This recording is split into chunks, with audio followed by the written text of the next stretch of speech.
All right. Talk, Alex. I want you to give me your opinion right My now opinion. on My everything and opinion anything. is No. water is pretty good. Okay.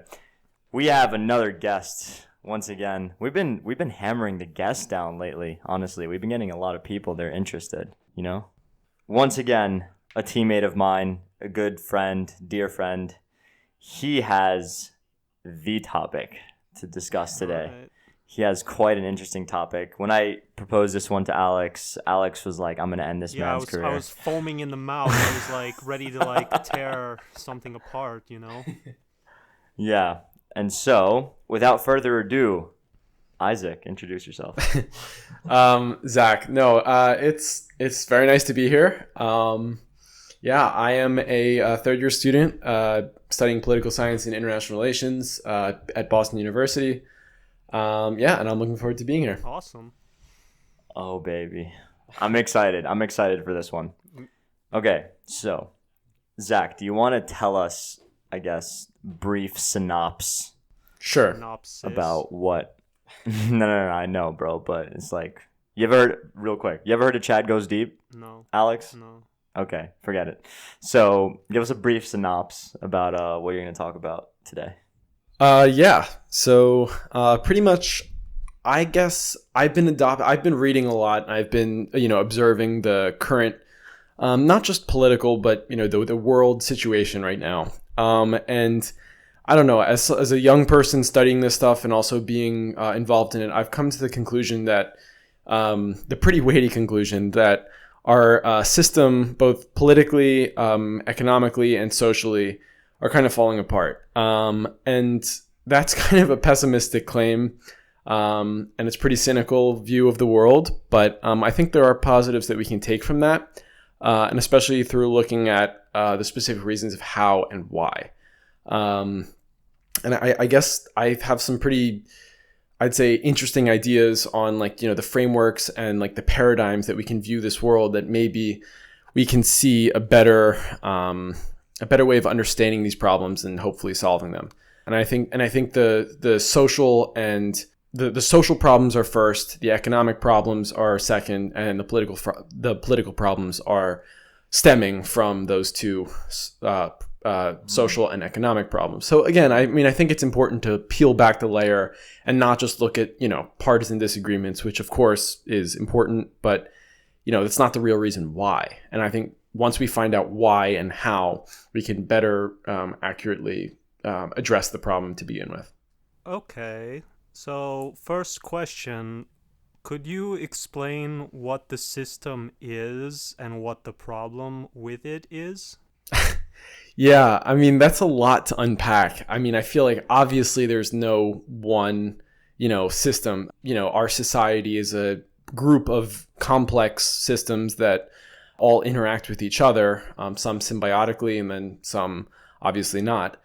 But I think the main system that I guess I'm talking about is our economic system, not specifically like capitalism versus socialism, but the way the economies are set up, and then our political system. And I think the political system is definitely a different entity of sorts. I feel like the political system is, I think, what's really important and what really we should focus on. And I think people who are not particularly involved in politics don't really give politics the credit it deserves for shaping our society as a whole. And I think there's definitely a lot of people reference the system, as an abstract.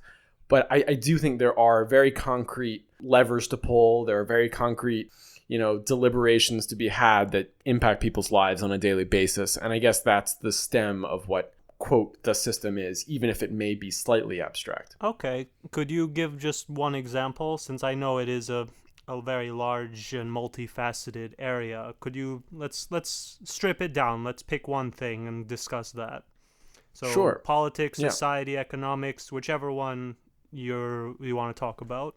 Sure. I mean, I think the easiest example, the most straightforward example that has a direct impact on people's lives is economic systems. And I think we all have seen the different economic systems, whether that's, the communism of Soviet Union or capitalism of the United States, probably more unbridled capitalism by just objective standard. But, and again, like that, I'm not assigning positive or negative to any of that. I'm just saying like that would be an example of a system. Another example of a system, specifically political system, would be the way in which the Constitution delegates powers and the way in which the American political system impacts people's lives, from a legislation perspective. So Zach, for what do you have an issue with the way the power is delegated in the American Constitution, or is there somewhere where it's lacking, you think? Yes. Short answer to that, yes. I mean, I feel like there's a lot of different ways to look at that specific question. One example that comes right off the top of my mind is the democratic principles that built this country, and again, small d, not big D. But yeah, that's fine. No, yeah, but like small d democracy principles, basically the idea of a say in how the political system is run is integral to how American politics works. And I think that's why that's kind of different now, and why it's breaking down a little bit is we see undemocratic different institutions and bodies. Like, for example, the Senate. If you look at specifically the state of Wyoming has 2 senators and a population of something like 400 or 500,000, and California has 2 senators and a population of 55 million. So again, like there are these little things baked into our system. And I'm not necessarily saying we should abolish the Senate. Like, that's not the logical conclusion of that argument, of course. But there are things that we can do that addresses some of those breaking down, the functions that are breaking down. But I do think that's kind of like the more concrete version of it. I think our social systems breaking down has a lot deeper consequences, but it's a more interesting conversation. But definitely, it's not as empirical as, for example, the Senate being not as representative. And that's something that I definitely want to get into, the social systems that are breaking down. Yeah, but the House of Representatives is scaled to the population size. Right. But to get legislation passed, you need, House and Senate. So, and you could even argue that the presidency too, you need that for legislation, but also the presidency is not scaled for population either due to the Electoral College. But I have different views on that specifically. I mean, the way America was structured in the past, and obviously times have changed in the last 200 years, was designed in such a way that no one group of power, whether it's the executive branch, legislative, or judicial, no one of them has absolute power. Because if you do, then this is just a totalitarian regime. Right. I mean, but I feel like what's interesting there is I agree, and I think most Americans would agree. But something that I want to kind of get into a little bit more is how the degradation of our social systems has led to this extreme polarization among people. And that polarization among people has actually led to changing the way those balance and checks and balances that exist in our system operate. So that's, I think, the key point there that, I eventually want to come to is that, yes, the system was designed in a certain way, but it's actually not functioning the way it was designed due to a hyper-partisan electorate. And, that has consequences for not only just, the specific legislation. It's not like the Green New Deal versus, the wall. Like, that's not the difference that I'm talking about. I'm talking about the norms and the established principles that our country was founded upon. And, I would argue to a certain extent, as we've grown from left to right, it's not been so much of a disagreement among, specific policy, but it's a specific disagreement onto how we want this country to look in the future. And that's something that, is a social problem more than a political or economic problem. Here's the thing, right? Let's say, for example, we did scale the Senate to accommodate for population size. What would end up happening is in those specific states like New York, California, Texas, Florida, maybe Pennsylvania and Ohio, what will end up happening is the politicians will be hell-bent on conquering the voting there so that they can have the most influence in the Senate because of the numbers. So even though I understand that it's like, oh, well, California has 8 million and Wyoming has 1 million or whatever, the scaling doesn't match. The problem is if you started to scale it properly, each senator has the same amount of power. So if you gave like 8 senators or 10 senators to California, all the politicians are going to like fight over California, which will lead to a power imbalance because, now now it's turning into a numbers game rather than a belief of society, rather than expressing the beliefs for the well-being of the country, people are just going to be looking for power. So Right. even if Which I will say is inherent to human nature, despite any system or social structure that we put in place. no, bad people always try to go for power. It's true. Yeah, well, I guess we're all bad. I have that. There's a cynical view to that in a way, but no, I mean, no matter what, the way I see it is that there's always going to be some way, shape, or form that we're going to have to, as a human being, try to obtain that type of power. Doesn't Right. matter. Doesn't matter how high your moral standards are. Some people are corruptible. Our morality is dispensable, which is so terrible to say, but That's Unless you're it's case Superman, by Clark case. Kent. Every person is different. I like this phrase. I know it's a generalization, but I really like this phrase. Is that smart people don't go into politics? I know it's a generalization. I know, so no offense to people who are pursuing the role of politician. But the thing is, I don't want to be a politician. oh, I do not want to be a politician. really? No. political That's a science hot take. doesn't need to be a Absolutely not. politician, Pete. Yeah, no, I just because I study political science does not mean I want to be a politician. Well, actually, that was my impression of you for the longest time. No, yeah, that's not a correct impression. I do not want to be a politician. Yeah, I'm gonna get roasted now because this is my own teammate, man. The more you know. We're all learning something new today. And the reason I like this expression is because when you're a politician, you basically, in a way, get free money, and influence over people. And you don't really need any skills, you just need to convince people to vote for you. It's true. Well, that in itself That's is a little bit of a skill. But I actually want to reframe this conversation a little bit and push back on something that you said a minute ago. The idea that, I think what you were getting at before is the idea that like the Senate would be less responsive to people in rural states and less populated states, specifically if they made the Senate proportional, for example. And I know, the Senate is not, obviously, it was never designed to be proportional.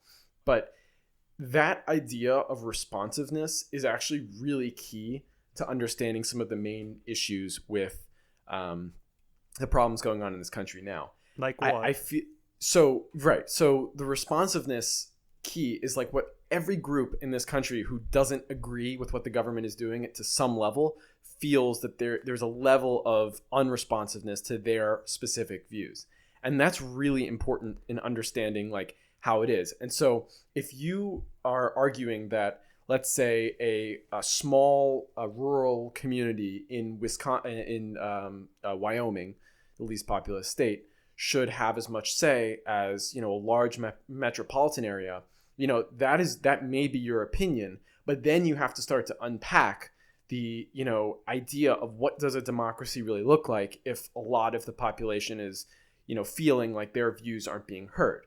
And so again, it's always a toss up, and you have to kind of play that game to a certain extent and balance it as best you can.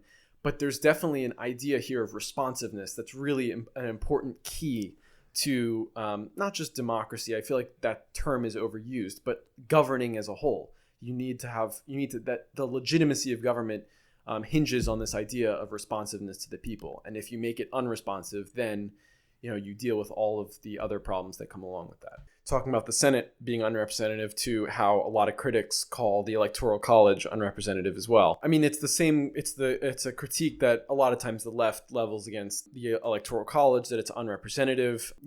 Dense urban areas aren't counted as much, and states with generally more conservative white voters are able to drive the national conversation because of their state's electoral importance in the Electoral College rather than the general population. And it basically skews the national conversation to a slightly more conservative tilt. You say that, but here's a funny story. So one time my friend's father, he said something that was very simplistic but very like thought-provoking for me. He basically said, when Trump was elected, everyone was just screaming, everyone was upset. Oh, he didn't win the popular vote. Oh, Hillary won by like 2 million people, 3 million people. This is an outrage. Our vote doesn't matter. Our vote doesn't count. And the father said, well, listen, these were the rules. This is how it was structured. And Trump won by this rules. This is how it was designed. If you change the rules to the popular vote, then more people would probably come out to vote. Right. So here's the thing. Now, this is an assumption on my part, complete assumption, but California is extremely leaning towards, it's a blue state Right. through and through. Right. And no offense to anyone, but a lot of people are not very educated in certain parts of California. And I'm sure most of them don't know how the Electoral College works. So in their minds, I assume, this is an assumption, I can be 100% wrong, but in their minds, they probably think their vote really matters. Right. Whereas in somewhere like New York, I didn't vote because why should I? It doesn't matter. It's going to be blue. It has to be blue. There's no way it'll be anything else but blue. So the point I'm trying to make is how many people, I think like 100 million people vote, roughly like 100, 150, 160. So that's how many people come out to vote. The population of America is 400 million. So that means almost 2/3 of the population did not even try. They didn't care. So this is obviously a hypothetical. There's no guarantee Trump would win if it was based on popular vote. There's no guarantee if Hillary will win. But the point I'm trying to make is the America designed the Electoral College this way. If you change the rules to popular vote, do you think like all the people who now wouldn't vote in certain states like California or New York, they'll now come to vote? Generally, I mean, I guess the short answer to that question is generally yes. I mean, I feel like the more popular the states are in dense urban areas, generally speaking, I mean, there's a lot of population there. But I think what's the more interesting point that you bring up, in my opinion anyway, is the idea of kind of if and correct me if I'm wrong, I don't want to put words in your mouth, but the idea of like an incompetent democratic citizen, people without the capabilities or cognitive ability to make rational decisions, at least in your mind. And that's actually, I don't think it's purely Democrat because, there are red states, right, I believe, like Arkansas, right, who I believe their education is not the best, right, either. And I'm sure if I went to a couple other southern states, right, or even, because they're mainly red, I'm sure I could find a lot of uneducated people. But the point I'm trying to make is, there are certain states that are like always blue or always red. Right. So if you're a red guy in a blue state, why would you vote? Right. What I'm saying? It adds an incentive. A popular vote would add the incentive that the Electoral College takes away. To vote. That's what I'm saying. That's what I'm saying. Yes. I mean, I'm very split on the idea of the Electoral College. I mean, I think there's people who are a lot smarter than me who come to different conclusions on both sides. I do think an important part of the Electoral College that should be almost mentioned as like a little asterisk is the idea of elite gatekeepers being able to kind of not to sway the conversation, but it's a little bit of a way to make sure people don't go and have elect some crazy demagogue. But to a certain extent, I feel like that's, what'd you say, demagogue? Like a demagogue, yeah. What's like that? I don't know. I mean, like a irrational leader who is, I'm sure you could find a better internet definition, but someone who is just basically appealing to people's worst instincts. Oh, okay. Yeah, basically a person that appeals to prejudice and right, irrational desire. Right. And I think there's certainly an argument like to be made. Yeah. I mean, no, but I think the interesting point there, though, is that what you're kind of skirting around the edges there, and that's something that I actually agree with you 100%, is that some people just are not particularly informed enough to make rational decisions about politics. And, I think that goes for, it's not really a question of like, what political side you're on, but it's the ability to like understand and like the ability to understand and synthesize so much complex information to make a rational decision on, what policies are going to best affect you. I mean, we see this so much in, people who are farmers, for example, who voted for Trump, and the Trump tariffs actually really hurt him. But they didn't see the, tariffs. That was kind of slid in the back end of it. They actually voted for him because of the sociocultural stuff. So, again, I think it's important to, and I'm not saying that they shouldn't vote because they're too stupid. And that's, I feel like, the simplistic version of my argument as well. But I do feel like there's a problem with civic education in this country that like people just truly don't have the requisite capacity to make these complex decisions in this democracy. Yeah. And democracy requires that, is the key point. I think that's what Alex means when Yeah. he says you can go to California and find uneducated people, and you can go to, I don't know, Georgia or like a red state and find uneducated people. You're going to find uneducated Right. people everywhere because there is an improper system to promote, like you said, civic education. Right. And I think that's the reason shame. why I reference California, Zach, is because if you removed California's popular vote, Trump would have won by a landslide, by the popular vote. Sure. Like many millions of people, the difference would be. Sure.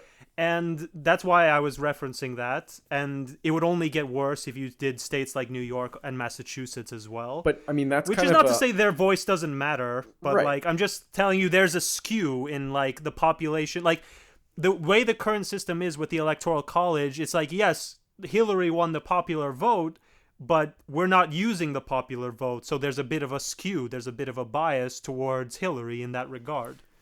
I guess I'm not quite grasping like what exactly your point is. I mean, yes, if you remove a certain part of the country, like if you removed all the red states, then obviously, so I mean, it's hard to.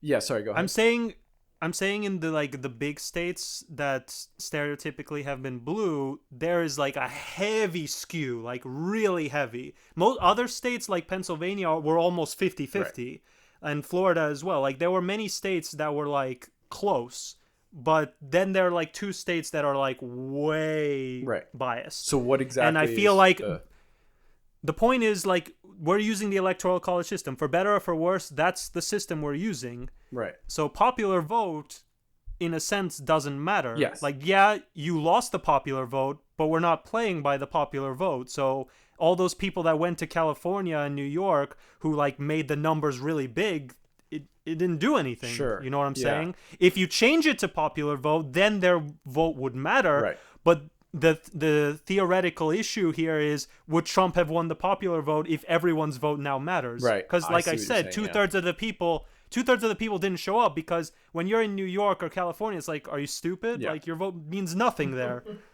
I mean, I think that's true 100%. I mean, I think that all like the, all the people on the left saying that, he's not my president and everything, like, of course he is. I mean, he won. Yeah, no, I mean, that's just stupid. And I don't think anyone, who actually thinks about this stuff really would believe it on either side of the political spectrum.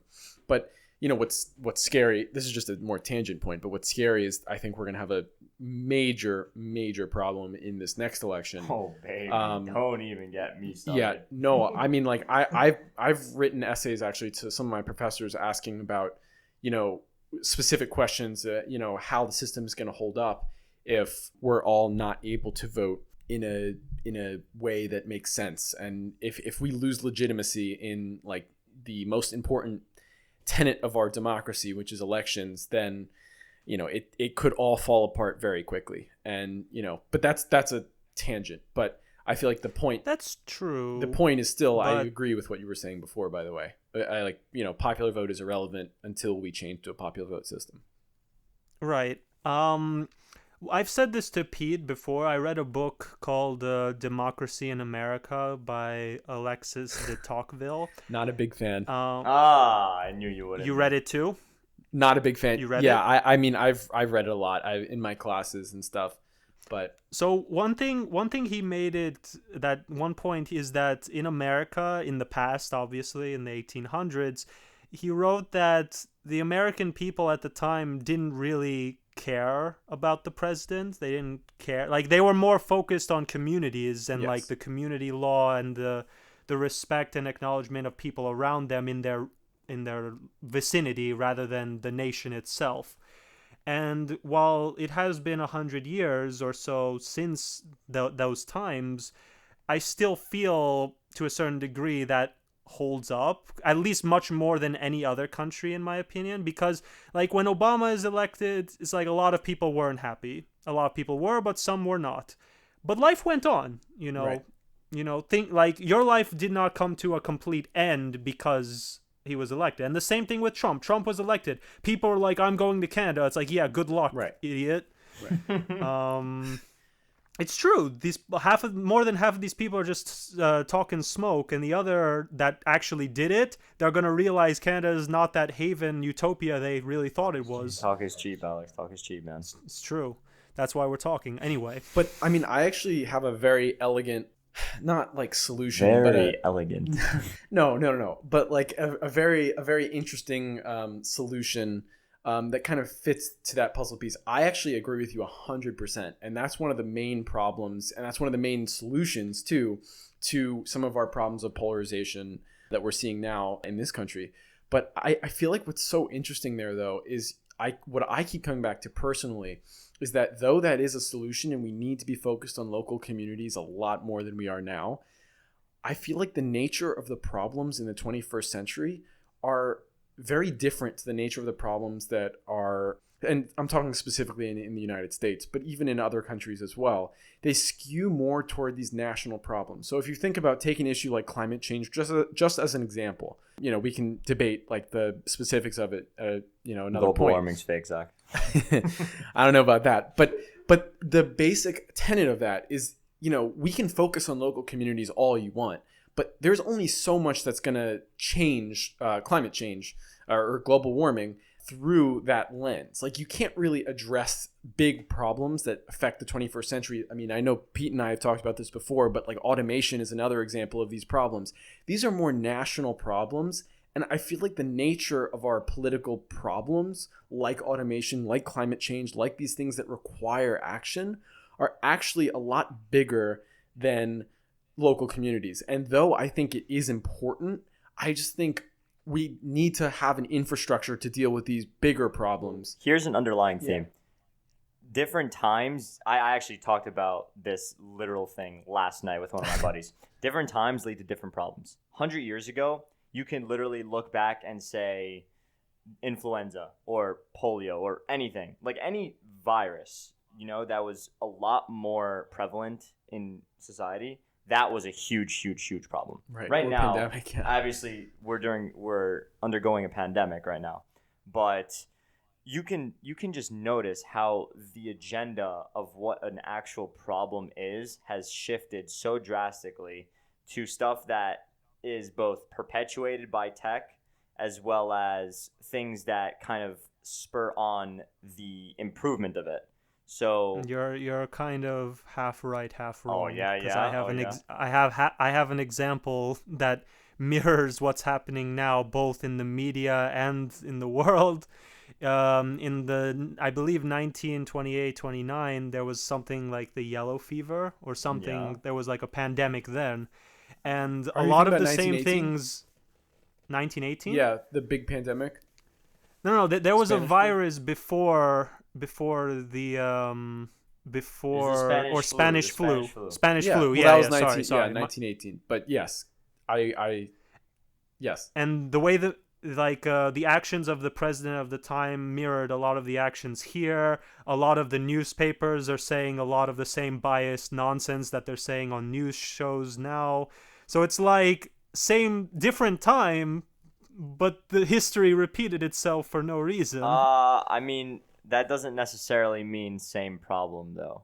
I mean, yeah, okay. It's a if you- viral epidemic in a country. Okay, I understand, but you also have to take into account that we have a lot more media. We have a lot more media with which this communication could travel. So, for instance, you know, advent of Instagram, Twitter, every social media networking, whatever. Like all Yeah, this but there's stuff so much spreads bias, way it's faster. useless garbage. Yeah, but it's so much bias, I it might as well just understand, be but useless garbage. It doesn't matter because back then people didn't really have anywhere to get their stuff other than a newspaper or the local dude that was kind of like really really close to the big political heads in their city, whatever. But nowadays, No, but everyone that's still everyone media. has access to everything, right? And so Everyone had access to newspaper. it's back always then. gonna. But I'm saying that it's But always there was a gonna barrier be- to entry too. It's always for going to be newspaper. distributed in that same way, no matter what. You see what I'm saying? Exactly. It's the same problem, different no. times. I'm saying the distribution. Think of this mathematically, dude. Like the distribution with which people will believe this certain idea will stay the same no matter what. Even if the numbers are increased and even if the channels with which people are obtaining information are increased, it doesn't matter. What does There are just more people with access to info nowadays, right? Yeah. And so, despite that, So you're saying people are going to be informed and they won't be ignorant? You're saying? no, I'm saying that they will be ignorant. That's the thing. That's not something that will change. You're kind of blending this idea of different times, different problems with the, I guess, social our behavior on a macro scale. You know, when it comes to in obtaining info. Yes. You know, it's totally different. That stuff won't change because there are always going to be partisan issues that we won't be able to agree on. And then once that stuff gets out, one side's going to think their way, another side's going to think their way. And no matter what, people are going to join a side and think what they want to think. And that's just how it goes. It doesn't matter. It just so That's happens. what I'm saying. I know, but my point is that you can't conflate those two things. Fudge. All right. You can't conflate those two things. Don't tell me what to do, Pete. Yeah, I mean, I think the issue of also, I mean, just to, I don't know if this is tangentially related, but I feel like the issue of media and like the media diets of people are very different nowadays than they were back then. Oh. No, I mean- obviously they were different, but I'm just like saying like it's this like similar things are happening even when the medium was different, even when the time period was different, even when the culture was different. It somehow is parallel in some way, despite it all. You know what I'm saying? I want to ask you a question, Zach. Yeah. Because we kind of got off on a little tangent, but you brought up something about the education of the people voting. I had a talk with one of my friends like a month ago, and I brought up this idea. And in case I ever run for president in the presidency in the future, this is not something I believe in. This is simply just food for thought. Okay. So don't hold this against me, future media people. Anyway, the idea is, what if you had an exam for the president for voting? Yeah. Like you have to pass an exam to be allowed to vote. Very funny you should say that. I thought the Oh. exact same thing that you just said many times.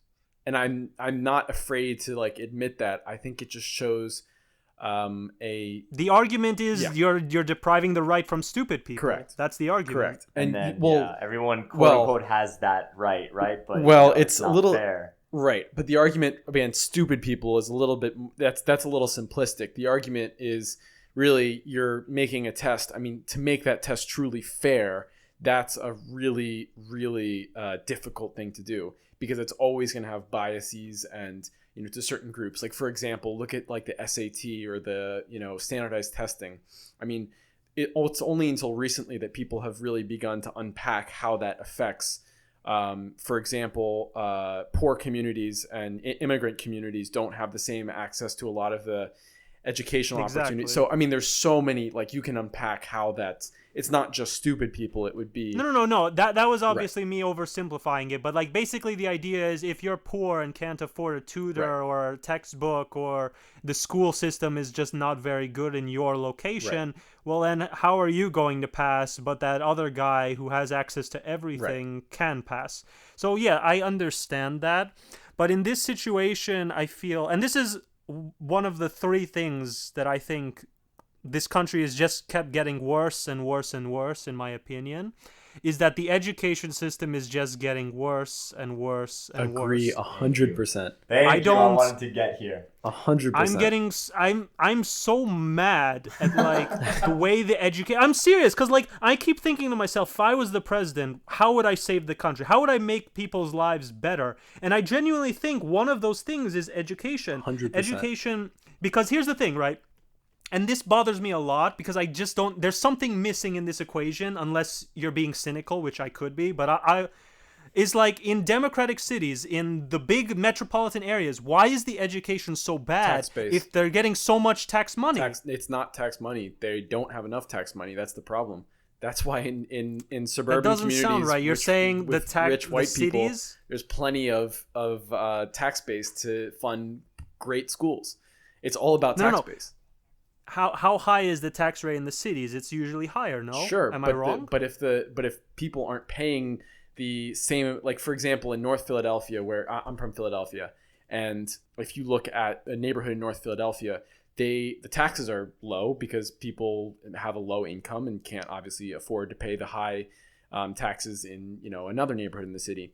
It's if you were to make taxes for and so if you actually look at the neighborhood right outside of Philadelphia called Lower Merion, it's a R.I.P. Kobe. yeah, it's actually where Kobe grew up, right?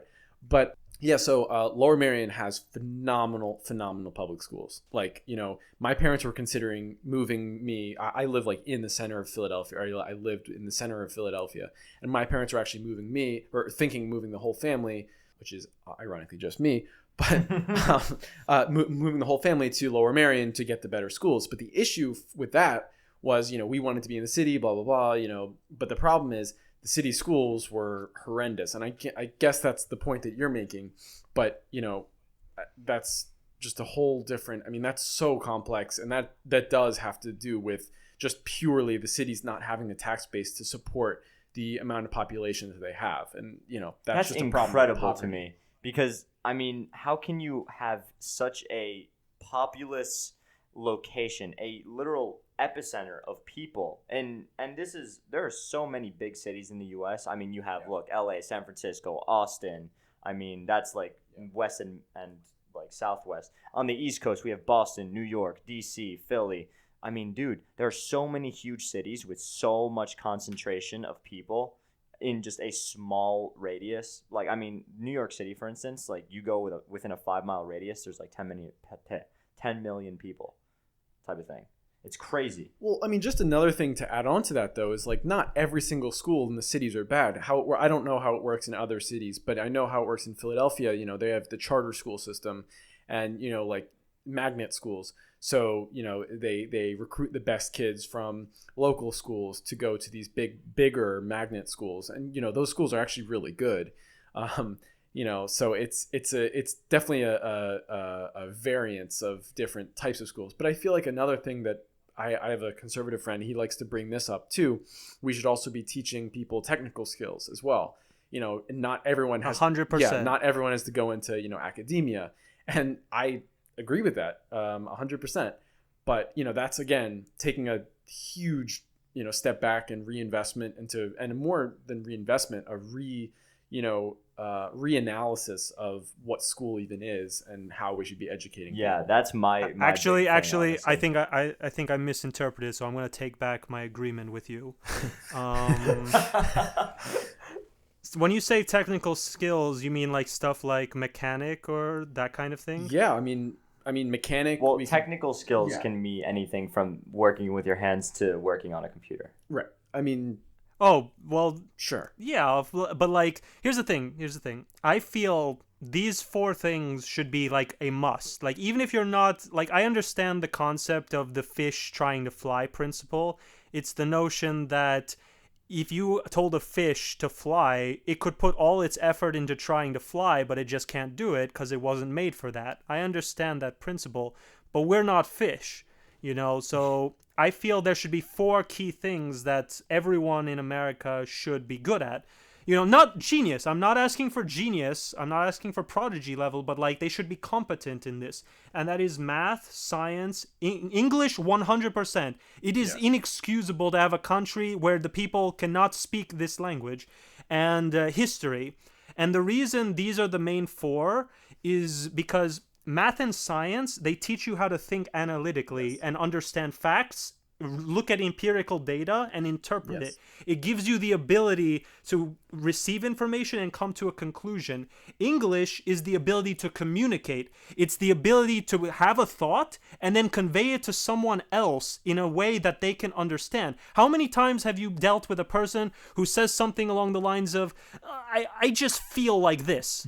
It's like, but they can't really say what they're feeling. They're just like, Trump just makes me so mad. And it's like, okay, yeah, sweet dude. It's like, you understand, it's like they can't communicate because of people in poor neighborhoods especially that don't speak English as well as they should, in my opinion. And history, sorry about that. History is extremely important because if you don't know history, you're doomed to repeat it. You know, there are so many, like the fact that we live in America, where there are self-proclaimed Marxists that are getting like followings, is like, this is inexcusable. These people have no idea what Marxism is. At least not the real stuff. They read the book. They're like, oh, that's a nice idea, and then they became Marxist. Right. Well, I mean, I would say, I mean, again, I am, just to be totally clear, I am by no means a Marxist. I'm not even close. But I am interested to know like why that is. And I don't think it's as simplistic as what you say. It's not just about feeling. I do feel like it's an idea of, I don't know if you've heard of the idea of relative deprivation, but the idea that, you know, we live in a very connected society and, you know, the world is connected, and for the longest time, America has been this exceptional place for, you know, white people and generally people for of higher everyone. income. There isn't another country in this world where someone of any race can go from dirt poor nothing to the highest level. There isn't one country like that. Well, you're right. So let me finish. I was getting there. So sorry. No. You're fine. But I just wanted to say, so you know, obviously, you know, we've lived in 70 years of that. But before 50 to 60 years, not 70. But, you know, before the 1960s, you know, it wasn't equal for everyone. But putting that aside for 1 second, I do think it's important, this idea of relative deprivation, of like why people, for example, are into like, you know, Marxism. And again, the same can go on the right for very different reasons of, you know, xenophobia and stuff like that. But again, just to take the Marxist example, relative deprivation. So people in this country have long had the idea that their lives are exceptional. They live in the United States. We're in this incredible country that's, you know, exceptional from the rest of the world. The majority of people, unfortunately, not everyone. The majority people, of course. And again, that didn't really apply to like a lot of the country before the 1960s, and even now to a certain extent. But anyway, that's a different conversation. But again, I know there's a lot of caveats to this, so it's interesting to make this point. But now you look at the world and you say, oh wow, like we are the, you know, United States. We don't have a particularly high standard of living. We're not number one in the world for, you know, go down the list of education, you know, standard of living, you know, XYZ, go down the list. And now interestingly to that equation, we add something like the internet that makes the ability to look at other societies and to compare our society with other societies very easily. So now we're looking, so now you see that a lot of people, and I think traditionally on the left with this issue specifically, are looking at other countries in Western Europe, for example, and Northern Europe, and are saying relative deprivation. It makes sense. And are saying, wow, like they have healthcare. They don't have to pay anything for their healthcare. This is very ignorant. This mentality, because they are not. But it may be ignorant in the sense that, you know, to dig down into the depths of, you know, the policy itself. And I'm not saying that that's not true, but I am saying that it's not necessarily just out of an emotion. It's this feeling of deprivation from where we could be with a certain policy, and they view that Marxism is the correct way to get there. Obviously, I disagree, but I think it's important to. Okay, I just want to step in right now and kind of steer our ship back on course, because we kind of got into a conversation more of political ideology rather than systemic problems, and I actually do want to focus on that more, because that was something that I really was interested in hearing kind of Zach's points. So taking a step back, because we had dived in a little bit, but I want you to tell me, because you had three main points. You said politics, you said economics, you said social. Yes. And social being a byproduct of Yes. politics, economics. No, politics being a Oh, byproduct yeah. of social and economic. Okay. And social is actually most important too. I agree with that as well. Yes. So tell me right now, highest level, Yes. like at the top of the pyramid, and then we'll dive deeper. Yeah. What do you so- think is a yeah. big social problem? Yes. Or at least several social problems. Yes. Yeah. So for the social thing, I feel like this is kind of like the crux of, I feel like, the problems that this country is facing. Kind of what I was saying at the beginning about how our system is failing to a very extreme extent. Basically, I think we are divided more so as a country now than we probably ever have been. But again, that word division and polarization specifically is a very complex term. And to really dig into understanding what that means, I do feel like there's different avenues we need to take to unpackage this problem. So this issue with polarization, we are an extremely polarized society now, and that polarization can really easily, empirically be noticed in two specific areas.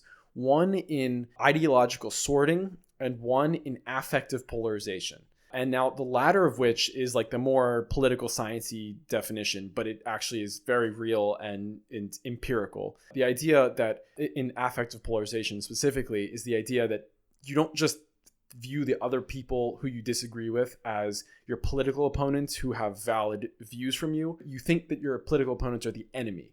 And now that slight difference is actually what makes all the difference. Oh, that's dangerous, dude. Yeah, That's right. not a Real slight dangerous. So when difference you at all. view the That's people literally who you- saying that's the difference between a discussion and an argument.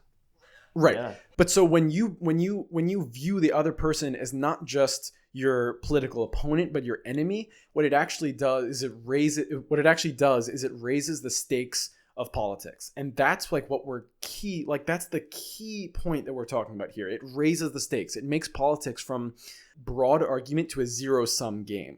And that is the key difference that's been going on these last 40 years that makes a big difference. And then the other difference to put on top of that is something called ideological sorting. And that's something, once again, very empirical and quantifiable. The idea that people are now sorting their identities into partisan identities. So now what that means just very broadly is, and again, I'm adapting a lot of this from some of the stuff that I've read, most notably a book called Why We're Polarized by Ezra Klein. I think he does a phenomenal job of, yes, Pete's pointing to the stack of books on my desk. But the idea of ideological sorting is very interesting because it separates us into identities. And going into a little social identity theory, the idea is that every person has identities. So we all have an identity that we're all tennis players, for example. We all have an identity, we are focused on health. I'm a college student, we're living in Boston. We're Calisthenics urban. for the win, baby. Calisthenics, right. We all have these different identities. And I'm personally not religious. That's my big identity. So we all have these identities. They vary in potency and, strength.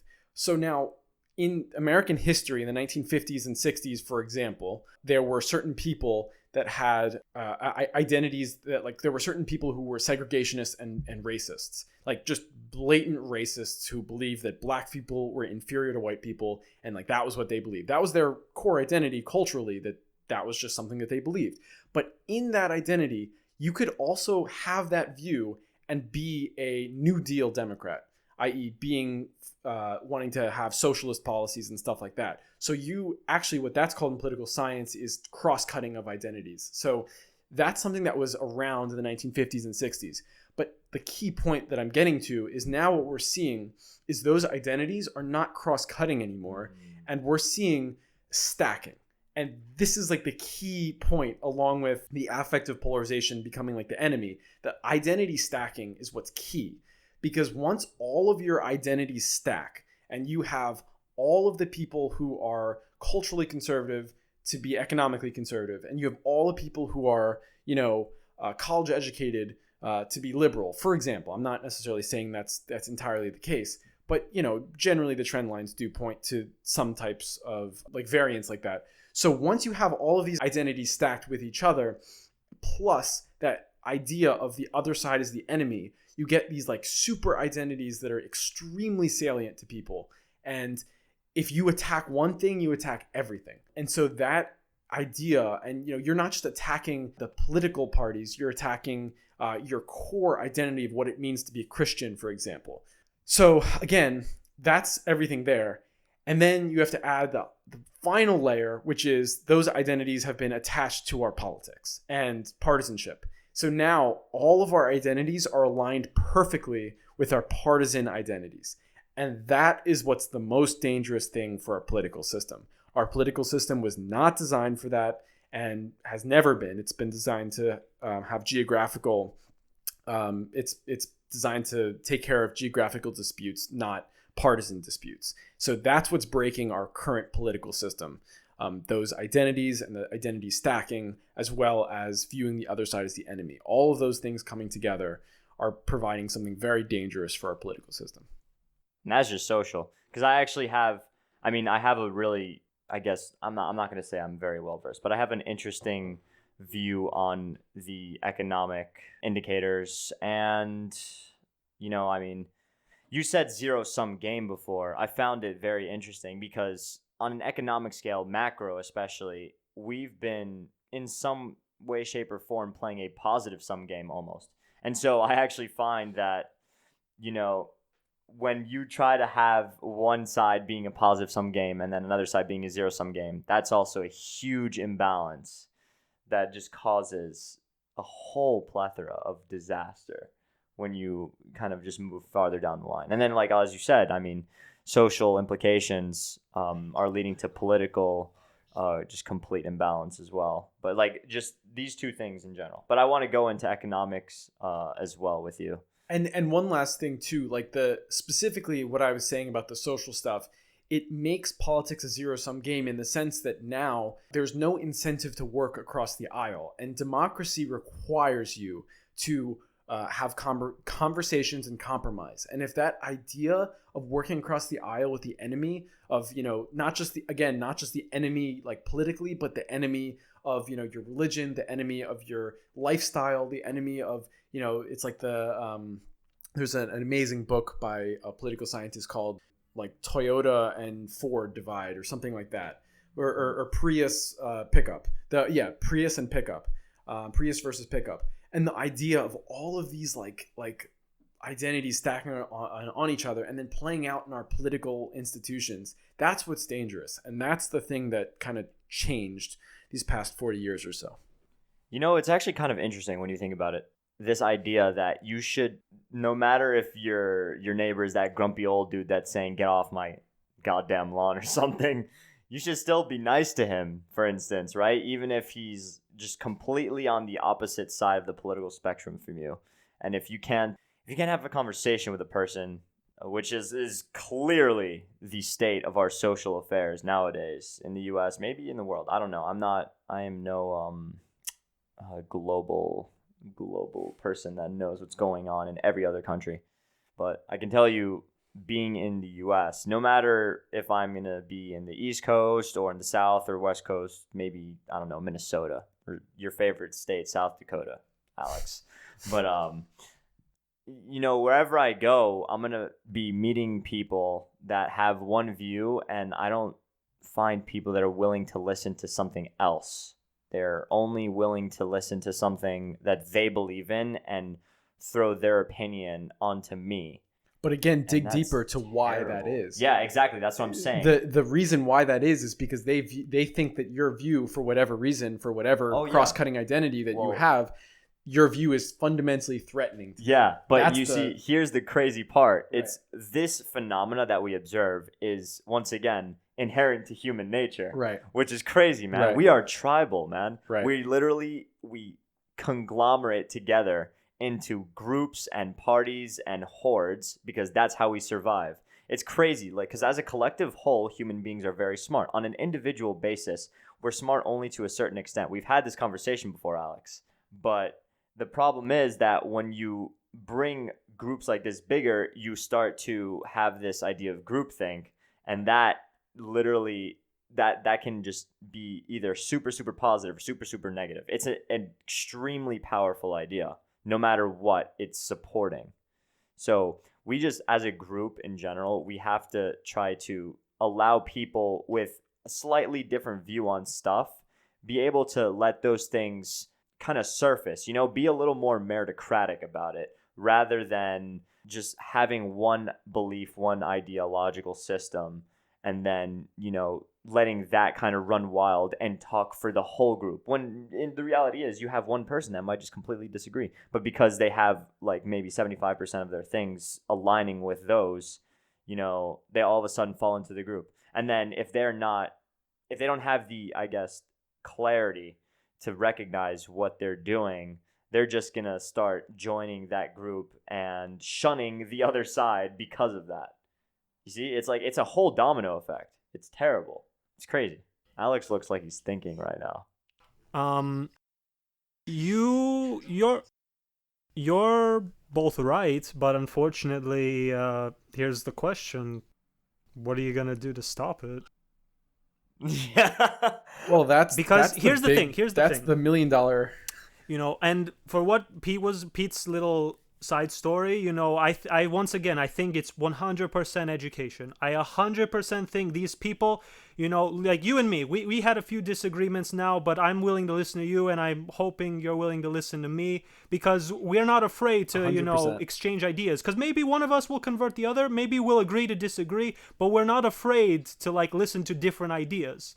Of course. These people who are like, oh, you like Trump, oh, that means you hate this. It's like, why do you say that? It's like, oh, because that neo-Nazi supports Trump. It's like, okay, like that's a very radical leap, but unfortunately, because you're looping them all together, it's like, oh, well, you're either one or the other. There is no middle, there is no hybrid, and this is causing a division. But unfortunately, especially in the politics, if you are a Democrat and you believe something that the other Democrats don't believe in, then you're not a Democrat anymore.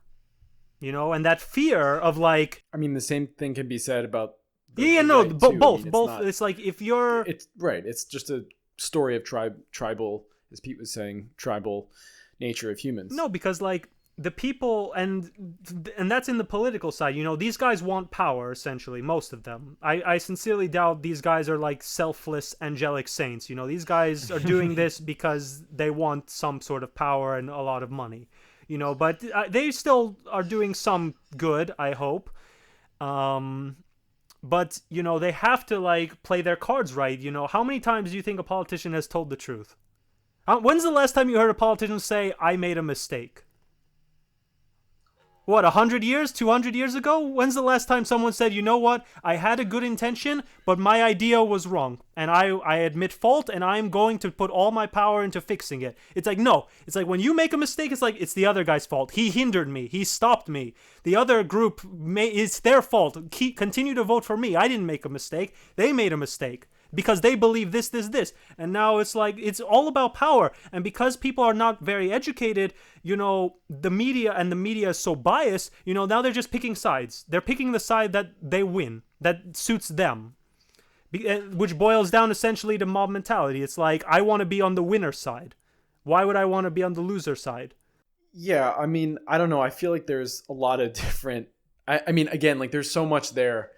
But I mean, the one thing about when have you heard a politician apologize? I mean, I think for sure. I mean, under the Obama administration, I mean, I can just think of one off the top of my head. I remember Obama saying the healthcare rollout, ironically enough, was disastrous, and he said, it was terrible. It affected millions of people's lives, and like that's something that's terrible. But again, like that's kind of just saying, well, it's not Democrats' problem, it's Republicans. Like that's not what I'm trying to say. I'm just saying like it happens. The idea that it doesn't happen is true to a certain extent, but it always just has to be kind of moderated a little bit. When did he say that? Right after, in 2014, after the rollout of healthcare.gov, that terrible rollout of the website. that was just absolutely horrible. Oh, the website he was apologizing for? Yeah, the website. So, I mean, but I again, like I'm just saying that to just offer a counterexample that, it's not like all politicians lie all the time, because then I feel like that specifically lets Trump off the hook to a certain extent. I mean, and I'm not saying this to be like, That's hilarious. Trump is bad at 100%. Like I personally think Trump is horrendous and it's, just bad, but that's not why I'm saying that. I'm saying that because it's just objectively true. He lies all the time and more than any other president. Like just objectively. Did any Democrat during the Obama administration criticize Obamacare ever? Yes. Harshly, though? On many occasions. Is that so? Mainly what? Is that so? Absolutely, especially people on the left. I mean, Obamacare was originally designed to be this, left-wing, single-payer transition platform, but it turned into pretty centrist, not particularly left-wing policy. And so, I mean, there was a lot of criticism on the left from Obamacare specifically. I mean, and we can go through the list. I mean, that's just one example, but definitely, yes. Okay. Interesting. I definitely want to go into your macro view now. I'm quite interested to see how you can try to persuade me, because I know that we talked about this actually. You said that you kind of listened to my, I guess, economic standpoint on what would actually help us. And now let's see if I can end your career. Well, what's All wrong good. with the Let's hear it. economy Okay. now? Let's hear it. So, well, you know what I think actually, because we've talked about it before. But I want to hear your take on the big economic problem that we're facing right now. With specifically just So we talked about social. We talked about the two big underlying reasons for social problem and how the human factor that Right. we can't affect. It's part of our DNA. It's part of who we are as a species. We can't affect that. right. I want to go into possible solutions after, but also let's go into each little bucket first. So we talked about social. I want to talk about economic right now. What are your thoughts on economic policies, changes, things in general that are causing huge change, and just not for the better, change for the worse? I think one of the key interesting things that I've been thinking about actually personally is this idea of growth at all costs. And that's something that is inherent to capitalist economies, because again, we need to thrive on growth or else, the system kind of doesn't really work. But this idea that the economy has to be growing or else things are going badly. So that in and of itself kind of offers a lot of very weird difficulties with this problem. So again, take the example of climate change. In order to solve climate change, we're going to need to reorder a lot of the different ways we operate economically. Now, that might require us to go through a period of not stagnation, but again, like not growth. So I feel like the idea of growth at all costs specifically is one of those interesting, like, who wrote the rule that in order for an economy to be successful, it needs to grow all the time. And I think these issues are so big, and I guess that's just one of the main issues. I mean, of course, you can go into the micro scale of like how, generally the economy doesn't really work for a lot of middle Americans, and how that is driving some of the social and cultural problems as well, because they feel left out of the economy, especially in a globalized system. But, like that's just a whole nother, that's another can of worms that we can go down. But I think growth is a really interesting idea. And the idea that economies don't necessarily have to be growing to be successful. And that's just something that we're kind of ingrained in our American mythology to believe that that economies have to grow at a large rate in order for us to be, successful country. I feel like that's just fluff. I feel like politicians say that just for the sake of America must improve, but essentially that just translates to do the best that we can. It's not like Could be. a mandatory requirement. It's like if we're not doing this, it's the end of the world. Rather, it's more to spur the people to be like, we're doing this. We're number one. We're going to keep on growing. It's like a coach to their baseball team. It's like, come on, guys, we got this. We're going to keep getting better. We're going to improve. You know, it's like basically a political version of a pep talk, you know, constantly saying good things, you know, we're constantly improving, we're constantly growing. This is America, we are the best, you know. And yeah, that could be a lie. Yeah, it's maybe nonsense. But like, is it really like bad like to say such a thing? Like, what are you going to say? It's like we need to go down. We need to suffer a recession, you know what I'm saying? We need to take a step back, you know what I'm saying? Oh my god. No, I get that, and I actually agree to a certain extent. Like, of course, you know, Like, I don't think there's they a bunch of believe it. cheerleading. Sorry? I don't think they believe it like themselves, like at least not 100%, you know? Right. I mean, I guess what I'm talking about more is less like the political cheerleading and more of like the idea that if an economy isn't growing, then it's not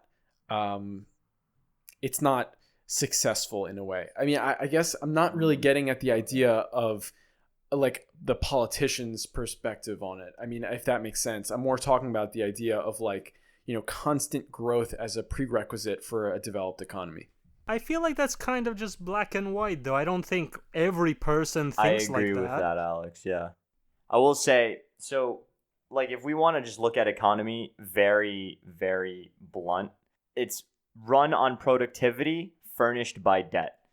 And there are debt cycles, and those debt cycles are always going to be going up or down. You know, it's like a sinusoidal graph. It's never going to be straight shooting upwards, you know? And so the idea, this capitalist ideal that we need to always strive for better, I'm also I'm a big believer in the idea of meritocracy, and that people that achieve something on their own merit or their own just like ability to do stuff well, that's what should be rewarded. But at the same time, there are times when it's necessary to take a step back. And the big problem is that a lot of these policymakers, legislators, they don't understand that there are, like, this is a controversial view, but there are recessions needed, because the way that our debt system works, the way that we lend to people, the way that the central government both buys and lends, just everything, we can't possibly be growing constantly, because inflation is going to keep going up. And when that happens, then we get screwed even more. And so, to your point, I don't think we're even on a different page, because I also agree that, or I don't necessarily agree, but I'm saying that, you know, the economy itself cannot be always going up, because, I mean, we've seen this in history. It's just going to crash. I think there's an interesting point here that I didn't make, and I feel like there's a little bit of a disconnect. I actually feel like when I mean by is what I say growth is more important. I actually think that it's about specific companies requiring there to be a profit in order for them to be successful. Oh yeah, that I kind of disagree with.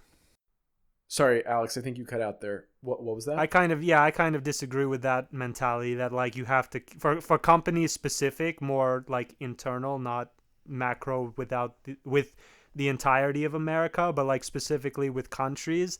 I don't like that idea, because like I work at a company right now, and they're always talking about like unit cost, and they're talking about like efficiency, and they're talking all about this, and I'm just like telling them, it's like, listen, we can keep doing this over and over and over again, but eventually you're going to plateau. You can't improve all the time and keep everything the same. Something's got to give. You got to hire more people. You got to get more machines.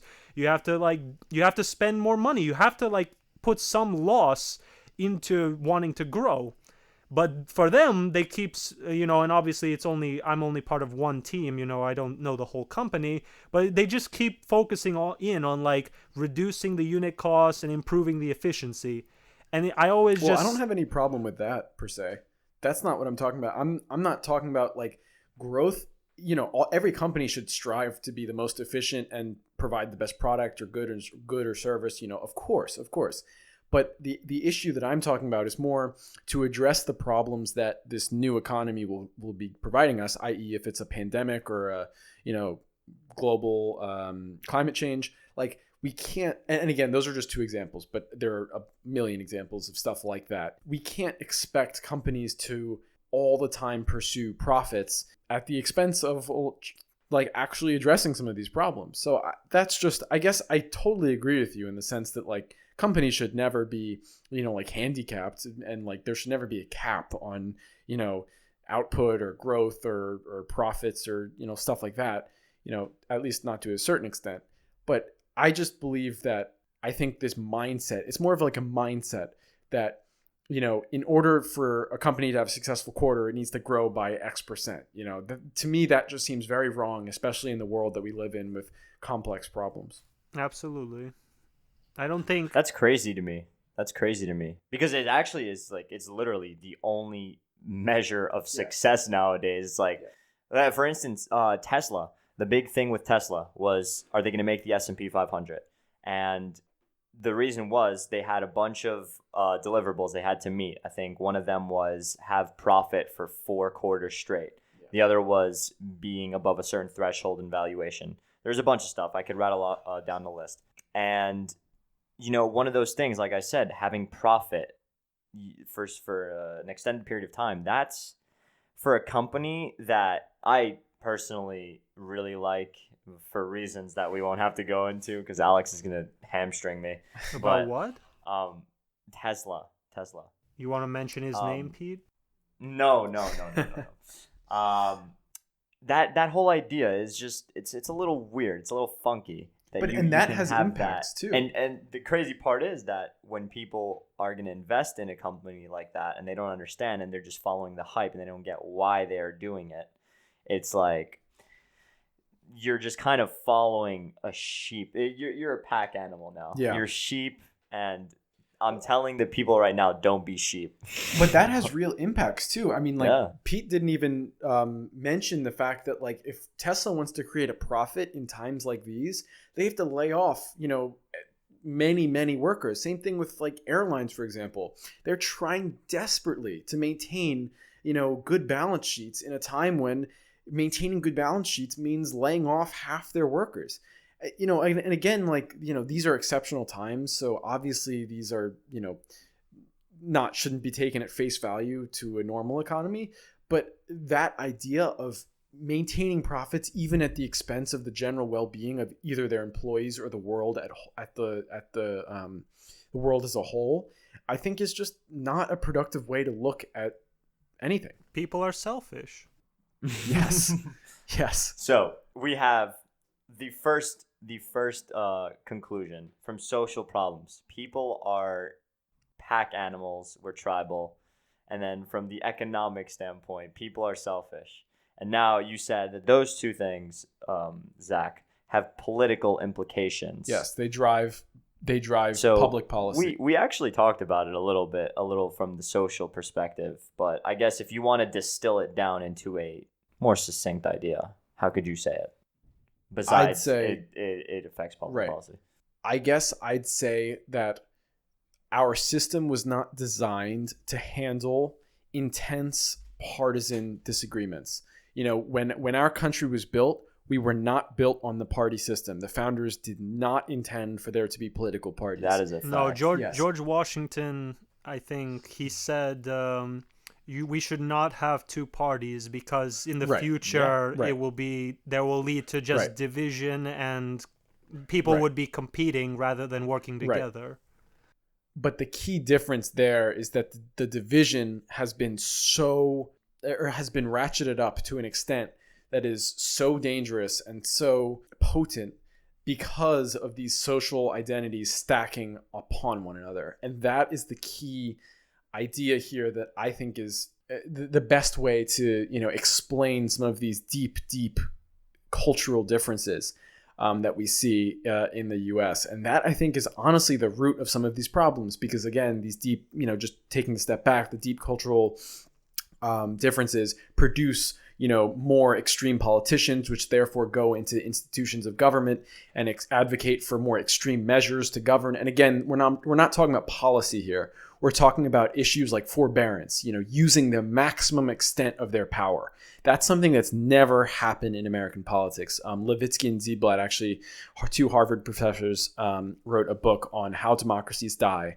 And their two key points are the idea of mutual toleration and forbearance. And those are the two norms that are codified in this kind of informal way in government, in governing systems. And those are the two things that, with that intense partisanship, those are the two things that kind of fall apart. And that's kind of what's leading to the failure of our current system to address some of the most basic problems that are impacting our society. I wanted to give you a hypothetical. If a third party were able to win, like, the election and to get maybe some places in the Senate and the House, do you think that could be the one solution? If there was a third that stopped it from being black and white, left and right, to being somewhere in the middle, if a third party could emerge? I mean, I guess the short answer would be no. I think we need to switch to a proportional representation system and a parliamentary democracy. I mean, okay, well, let's hold off on that really, because I want to get to that after what I was going to ask Zach. Okay, but that's a great question, Alex. Can you explain those two? Yes. You said you just mentioned a Harvard Nowitzki two and Harvard. Ziblatt, the mutual toleration and forbearance. Mutual toleration and forbearance. Can you explain that a little more? Yeah, I mean, I don't want to sound too like lectury, so let me know if No, please. this is I'm off. always a Yeah. student. No, Alex, no. As well. Yeah, no, I mean, these are things that I think are really interesting in explaining this situation in a deeper level and how this partisan disagreement really wreaks havoc on government. I think forbearance is the idea of using the maximum extent of the law provided to you. So, for example, Mitch McConnell expressed or showed a lack of forbearance when he didn't approve Justice Merrick Garland, because theoretically in the rules he is supposed to let the Senate have a hearing on Justice Merrick Garland because Obama was president. But he knew that it was in his power, which is technically correct. It is in his power to not hold the hearing. And that is something that's just very different, because it's basically having one side using their political parties or political powers to the maximum extent. This can be also the same thing on another partisan level. Can be shown how Democrats used impeachment to go after Trump. They're using the maximum extent of their political allotted power, and that's dangerous. I mean, if you think about from a macro perspective, that is a dangerous system to have both parties wielding the maximum institutional force against one another. And so that's the issue of forbearance, and mutual toleration is kind of what we were talking about before, but the idea that viewing your opponents as legitimate. And that is, again, a key component of this that's been breaking down due to these social conditions. I'm confused about this, actually. So how is it that if we, given our current system, the one that was built on there being no parties at all, there has to be just a idea of everyone votes for what they think is right, and there is no left or right, Democrat, Republican. Right. How is the idea of mutual toleration an end to that, if that's what it was founded on? What do you mean an end to that? Well, you said that the book that How was written Democracies is Die. How Democracies Die. So Right. mutual toleration and forbearance are the two things that they say are what caused democracy to No, die. they're what lost. No, mutual. Losing them caused They're these. Right, okay, right. okay. These are the informal norms. Just to be clear, these are the informal norms that are present in democratic systems that kind of hold, that are the glue. How I think of it is like the glue that holds everything together. And if you start melting that glue and kind of letting that glue come out, that is the key norms that this democracy functions. And much of our democracy now is actually not written in the Constitution. Much of our democracy now is about these informal, kind of amorphous norms that affect the way that we interact with each other. Okay, on now I institutional follow. level. That's a not a hot take, but that is definitely It's true. thought provoking. Yeah. But the problem is, this has been a problem that's been growing. This isn't like we woke up yesterday and it happened. Ever since the second president, like George Washington officially is the only one that didn't have a party. Ever since the second one, there's been two parties fighting for power. And it's only, like you said, in the last not 60 years, it's necessarily. only been like that times a million. And it's only been getting worse and worse. Well, not necessarily. See, that's what's interesting, though. So the two parties fighting for power has actually really been only a relatively new phenomenon.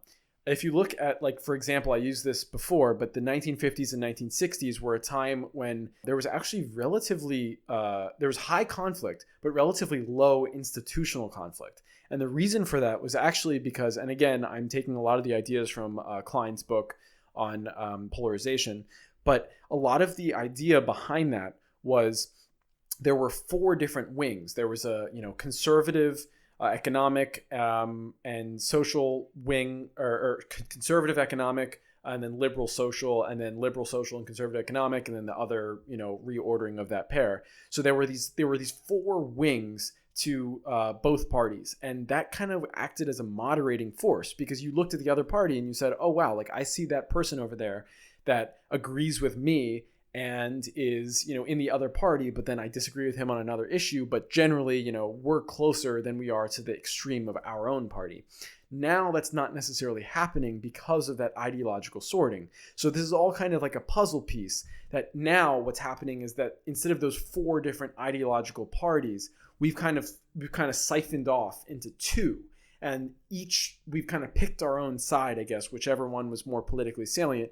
In the case of, for example, the Dixiecrats in the South, who were pro-segregation and pro-New Deal, they decided that their sociocultural values of, generally more conservative racial views were actually more important than their economic views, and they adopted this more conservative rhetoric, and now they call themselves conservatives. But again, a lot of those people were economic liberals in the 1930s. So it's interesting to see how that shift now is playing out in our downstream, how that shift is playing out downstream in our political The way I like to see it is, imagine a graph, or imagine a north, south, east, west graph, and you have little clusters of data points in each direction. But over time, the north and the south are just starting to shift slowly but surely to the left and right, and that is exactly where we're at but they're today. not shifting because of like they wanted to. They're shifting because the power has been divided. Instead of four, there's two, and now you have to pick a side. Because I've met conservatives who are like, I disagree with a lot of the social issues with the conservatives, but I agree with the economic policies, so I have to vote for conservative, even though they don't agree, they don't see eye to eye, but the alternative is to pick a side that they don't agree with at all. So it's like, well, now what do you do? And the same with the Democrats. There are Democrats who are like, I agree under with that example, they would agree with the other side.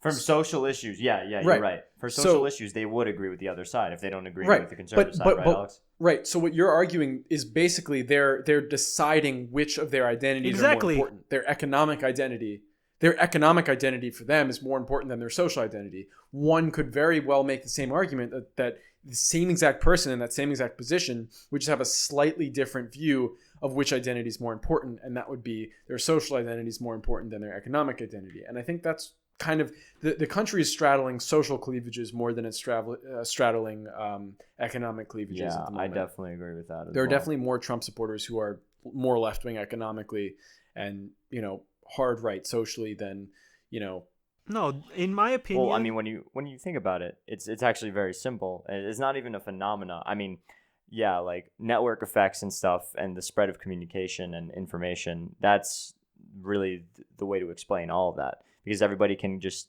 find out stuff so easily nowadays.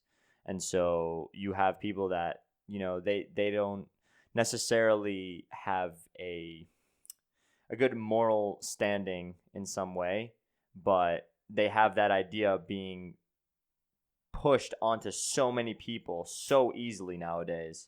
And that's something that helps something like this just completely like catch fire.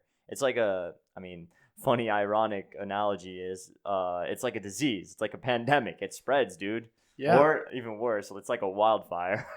But it's also about rhetoric too. I mean, think about the rhetoric that, again, I'm going to pick on the right here, but the left is just as guilty of it in certain other examples. But again, I don't want to make the comparison of like right and left are equal, because we can go into that later. But the idea that the right uses this rhetoric, like for example, Christianity's under attack. Christianity, that's like my favorite line because it's so indicative of this like raising the stakes of politics. It's trying to artificially make the other side look worse than it actually is. Joe Biden is a practicing Catholic. I mean, look, I don't like Joe Biden at all, but to say that he's against Christianity, I mean, that is ridiculous by any measure. To say that Democrats are against Christianity is ridiculous. What they are against is making sociocultural rules in society, legislation based on the church. But again, that's nothing new. Like they're not really. I mean, so a lot of that is about rhetoric as well. It's not just the hard political lines of it, and how it plays out in institutions.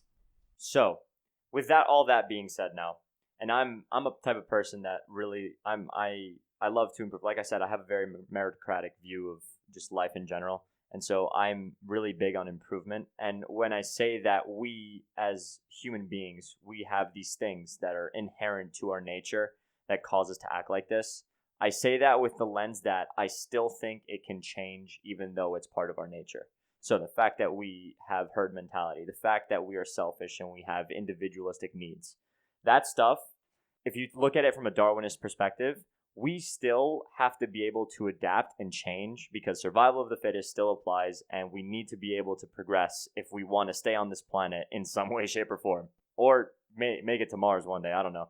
But I want to get across this fact that I think we can get past it. And so, with that being said, once again, what do you think can solve this? Because I don't think that us as a species is just going to remain the way we are. We have to adapt, whether it's a technological innovation, whether it's a social innovation, it doesn't matter. Something is going to cause us to adapt. And usually the biggest thing that happens, the biggest paradigm shift usually occurs when a massive change in some way, shape, or form happens. So that's why I'm really curious to hear your thoughts. I really feel like we need a huge change because people don't really change unless they're forced to. It's kind of weird. Yes, like people need to be forced to change because then they realize, oh yeah, I have to do this. A lot of people don't. It's tough. It's like even in your own way, you feel like, oh yeah, I have to write this paper, I have to write this essay, but I'm not going to do it until it's due, so I'm just going to procrastinate it. I want to hear your thoughts. Tell me. I mean, I guess I'll preface this by saying I believe that we are in for a very, very tumultuous end to 2020. I mean, depending on when depending on when people are going to be listening to this, you can prove me right or prove me wrong. But I believe that the election of 2020 will be something of the end of what we would call the United States as we know it. I just think that, I mean, again, I'm excited to get into this though. Yeah, no, I'm again, like, prove me wrong if I'm wrong, but I do think that if we look back a year from now, things are going to look different. But the reason for that, I mean, again, is for all the problems that I suggested before, of the whole idea of how we're so divided. But I do think there are positives we can take out from that. And, I think it is difficult to really kind of address the positive things now, because to a certain extent, I feel like we're all now going to be living in total hypotheticals now. But for example, one positive thing that could change is our system could be more representative.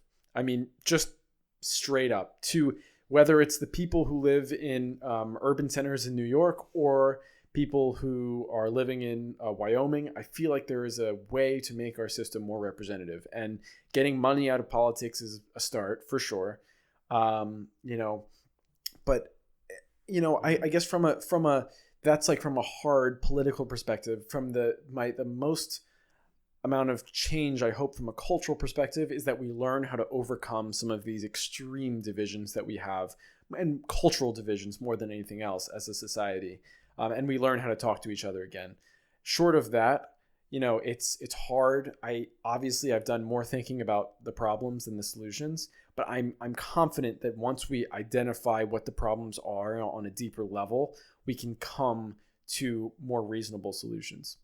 You see, the problem with that is that there is no mass identification of problems, because a lot of people are just going to say, you know what, it's been like this, and we're just going to accept it. Well, there's going to be a breaking point. I mean, at some point, there's going to be a breaking point. I mean, if we continue the path that we're on So, with no inhibitors, That's what there's I going agree to be a with breaking also, point. But I I mean- think Alex disagrees, so hit us with it. yeah. No, I think I had the hypothetical of, having a third party, because my idea is you have more parties, you have more choice, and you have less division because you have more categories.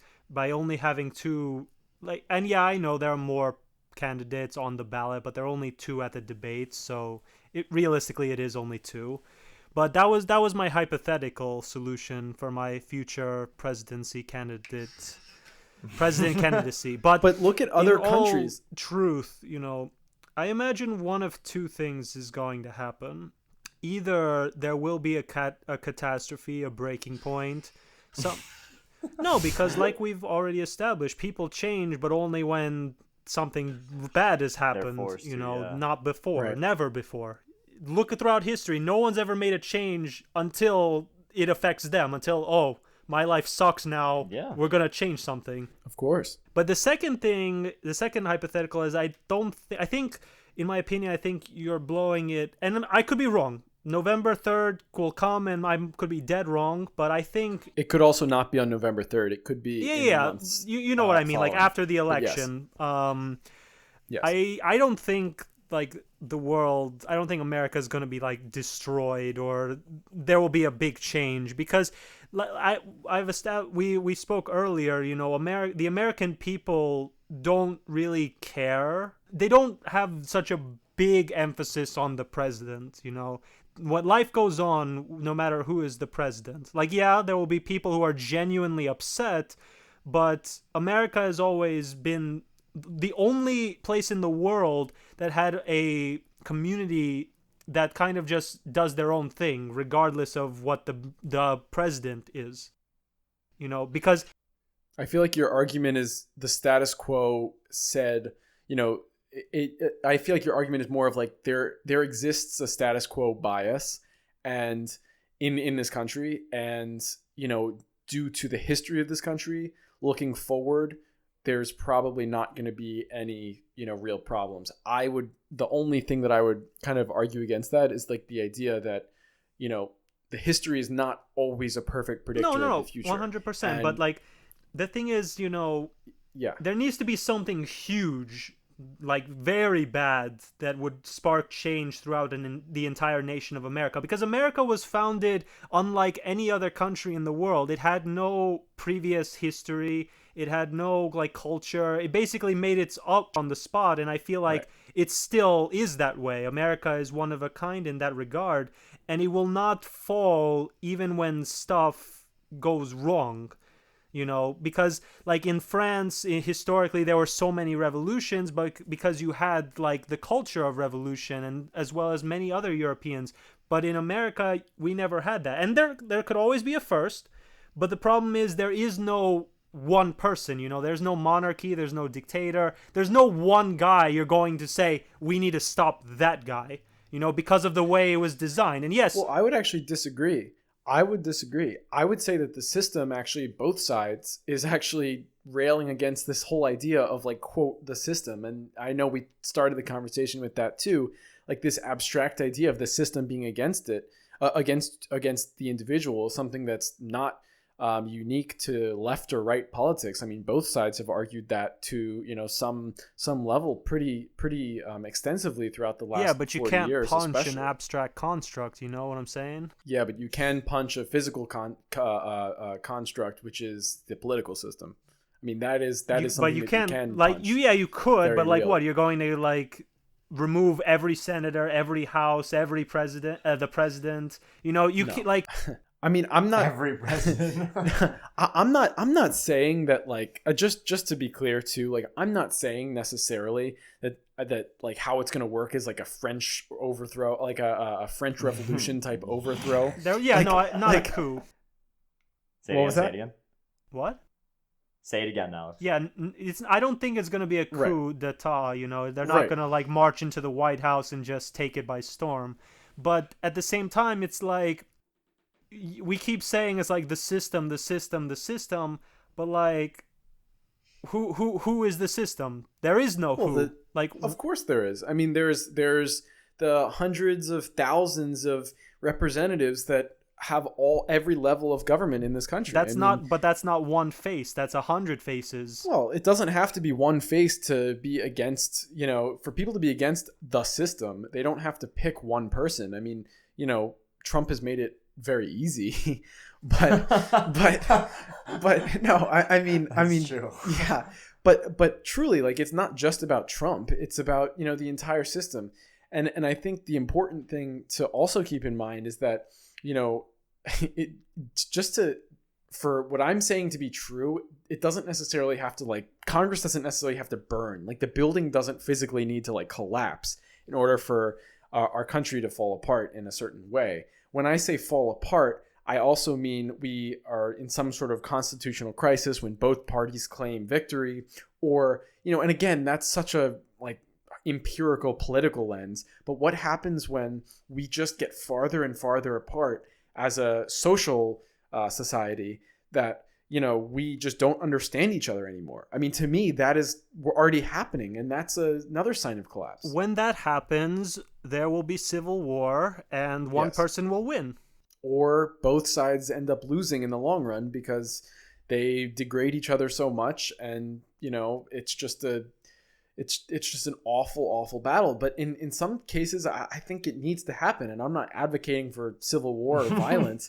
But, like, I mean, we're going to reach a tipping point because we're viewing these problems as irreconcilable. And I'm not saying, like, we as in you and I'm sure we share a lot of similar views.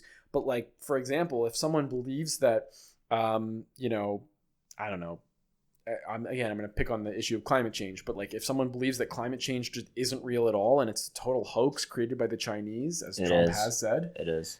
No, I mean, if people do believe that, you can't come to a middle ground. I mean, if we don't agree with each other on anything, if we have these such intense, like, cultural divides, if we don't agree that, like, I think of the classic example of, like, people like church going people who live in the center of the country viewing these, like, urban educated elite, who are just, like, ruining this country, or, whatever the narrative that they would like to, basically paint on someone like me. I feel like that's an irreconcilable problem. And that's something that, like, I'm not going to be able to convince them that, that type of problem is just so deep.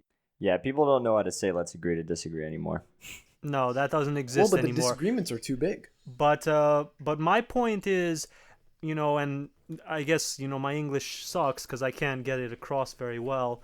But my point is, the America, the culture is community based. So even when there's a divide in the politics, the communities themselves kind of, quote unquote, get along.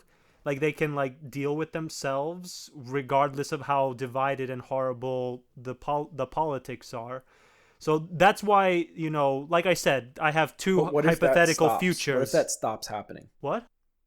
I'm sorry. What if that what if that stops happening? What if That's what I'm saying. You communities- have two. Sorry. You have two futures. You have the one Yeah. where that continues, and we continue to, like, live in our own bubbles, fine. Or if all our bubbles break and we just hate each other, then there's civil war. And then Right. one. But that's kind of what I'm suggesting. You're The suggesting we bubbles will start a break riot. at some point. What was Say again, that? Alex? You're suggesting we start a riot.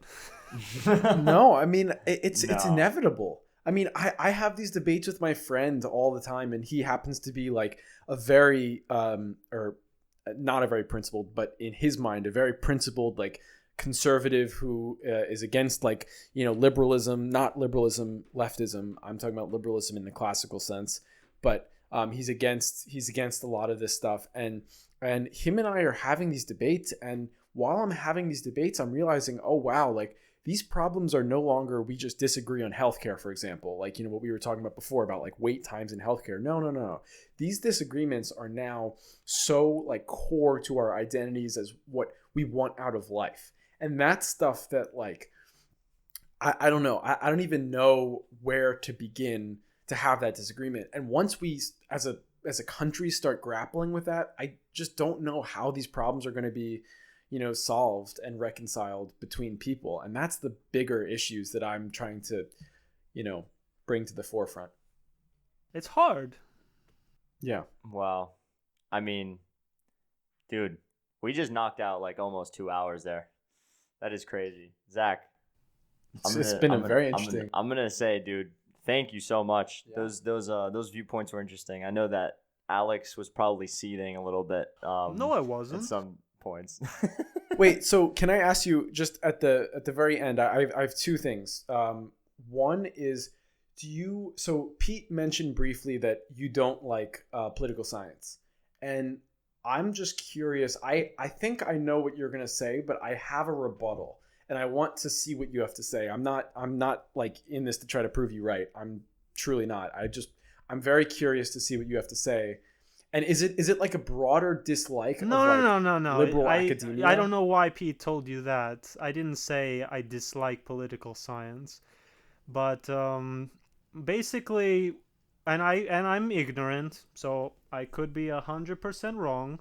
But when I look at political science, because I'm a very analytical person and I'm willing to see every side, I try my best to see every side of every story.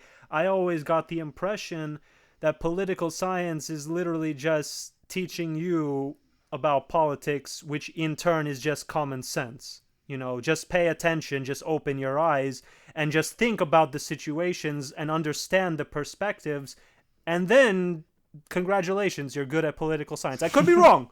I could be wrong. Yeah, I mean, to be totally fair, I will push back on that a little bit as someone who is like really deep in studying this stuff, and I read a lot too, like from books and stuff about political science. But I do think political science is a misunderstood term, specifically speaking about the idea of like what we actually do. Like I think a lot of people think, oh, like we just talk about politics all day, and like that's the professors just kind of spew liberal propaganda at students to no, I mean truly, like I do feel like that is kind of the perception. I didn't But say there- that. I think- I didn't say that. No, I know. But just to address the empirical point, I think there are two types of research and study in political science, and one of them is bullshit. One of them is total bullshit, and it is the whole idea of like, I've encountered these studies before of like, you go up and ask a person, like public polling, for example. A lot of that is bullshit.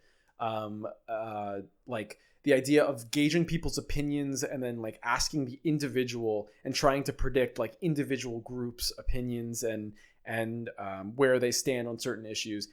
That is very, very difficult, and it's not empirical. Then there's the other side of political science that's a lot more empirical, and it's about observing large trends. And that's something that I think people get confused, specifically in academia, in this like political science, in political science.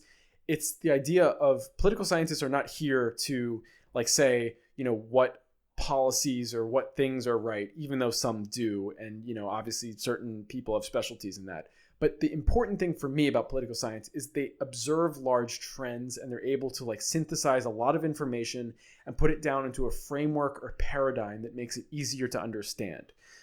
So that's, I think, the biggest thing that I notice in political science from how I studied it. I think the most important parts of it are the bigger trends and less so the individual opinions. Can I push back on your pushback for a little bit? Of course. Because if you want to look at it from such a high bird's eye overview, then really any type of science is exactly like that. Right. Because I'm coming at you from an engineering perspective, so I know that literally if I wanted to look at, I don't know, anything from mechanics or I guess I like my discipline specifically is more towards electricity in general. So that's if I why wanted it's to look political at you science. from it's literally the same thing. You want to try to collect as much data as possible and observe what has happened as a result of that data and what will happen as a result of that data. So I don't know if that's like that's like a good way to describe it, but I don't know if that's a perfect way to kind of bring the real nitty-gritty into what is political science. But Just I for feel me like that's personally. right. But I feel like that's like the key misunderstanding. So just because political scientists don't deal with as many numbers as, say, a mathematician, for example, or an engineer, it doesn't necessarily mean that the empirical analysis is not the same. So we're still observing as, and again, I'm not a political scientist. I'm a third year undergraduate student. Like, I just want to, have a lot of humility here. It's not like I understand everything, but like, I do think political science is about observing and predicting long-term trends and analyzing long-term trends. And that's something that's empirical, and it's something that is a science for sure. I don't necessarily think that all of political science is like that uniformly. But I guess, I don't know. I feel like we kind of get a bad rap in the sense that when people hear the word politics, they think of debate and argument. It's not necessarily. No, truly, You're though. totally right, man. No, truly. I mean, I would implore you to sit in one of my political science classes that talks about structures and institutions of democracy. I mean, like, we study that. We study that, and like, I can't imagine. No, but it's interesting because you study these like macro trends and macro effects. It's not really like, it's the same thing as going. I mean, I'm in my, first couple of weeks of my first econ, official econ course, but it's the same type of thing. It's just less jargon for economics and more jargon for politics. It's just observing these larger trends. So I think that's just an important thing to, notice. Can I just ask you one question? Yeah, then, based of course, on that? of course. Observing data and trends to make logical conclusions. Right. On what? Is political science. That's just. I think that clarification would make it easier for me. On political, social, and economic systems, and maybe economic systems are more the lens of economists, but sometimes economists and political scientists are actually doing a very similar job. But I think generally social institutions and political institutions. Okay. And I think you said you had one more other question for Alex. Yeah, no, I had a question. So what would you say is like the core, because to me, when I've been having this conversation, again, like Pete kind of hyped it up in the sense that like we'd have a lot of disagreement. No. I truly actually think like our biggest like thing that we agreed on specifically is the idea of like, education as being so important. And especially like civic education and, learning how to interpret data and all of that stuff and learning how to communicate too. Like, what would you say is like your biggest pushback against not only anything that I've said, but against like a general ethos of I gather that you're not on, the left necessarily or the right, but what is your most like broad pushback against anything that I've said or anything that you think that I would probably believe? Ooh, I like this question. It's very open-ended. I'd like to start by saying I associate myself with the Common Sense Party. Thank you. That's hilarious. That's his answer. Wait, I'm sorry. Say that again. I associate myself with the Common Sense Party. So not the left or the right. Okay. Greatest pushback. I don't know. You've assuming everything you said to me is true. You have opened my eyes to a few things, but at the same time, I feel like we can talk forever about these issues, but there's no I haven't heard really a solution. You know what I'm saying? Yeah. I mean, you're absolutely right. Like, I'm not trying to say that there is a solution. I mean, that's part of the problem that I kind of keeps me up at night. I feel like, I don't know if I've like told Pete this necessarily, but like I've been like having a lot of trouble sleeping recently, like truly, and I'm not exaggerating, because of these, like thinking about this type of thing. And like, it doesn't make for an easy, there's no easy clean cut solutions for anything that I've said. In fact, it only leads to more problems. But I do think there is some value in trying to understand the problems deeper, which can lead to someone a lot smarter than me creating better solutions. You're talking about in general, right? Not any specific thing you said? General and specific, but yes. Any pushback? I just feel, I don't know. I just feel like there's something there that you're just not, it's not sitting right, Like I'm genuinely asking too, because like I'm always open to opinions, and I want to, strengthen my opinions by getting challenged and maybe even changing them. So I'm just sensing that there's something that is not quite sitting right. I don't know. I just feel maybe because of the times we live in, and every time I open the internet, my faith in humanity just drops exponentially. I just like to think that, this problem. No, but like that's the coward's answer to say it doesn't exist, because it does. Everything most of the things you say, I do agree with. The issue, I guess, is I don't know. I want to disagree with you, but I don't know how. That's exactly what I was trying to get at. I knew there was something there. Yeah.